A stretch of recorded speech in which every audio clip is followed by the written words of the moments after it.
नमस्कार माझ्या शेतकरी मित्रांनो, मी विद्यासागर रावणगावे.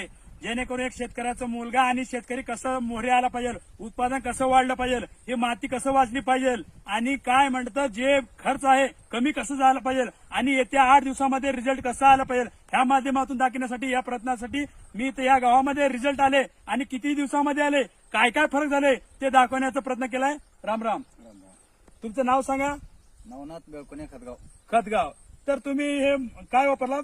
हे मेट्रिकल आम्ही बघा 5 दिवस खाली वापरलो होतो. हा, ते ह्याच्यामध्ये तुम्ही बघू शकता बघा, याच्यात फुल आले. आम्ही फक्त याच्यासाठी केलं आहे, मग त्याच्यानंतर तिकडे आता फुल नाही.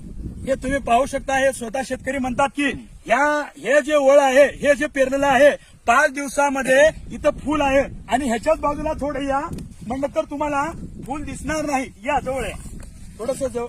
या ठिकाणी तुम्हाला फरक दाखवतो की मल्टीप्लेअर काय आहे हे काय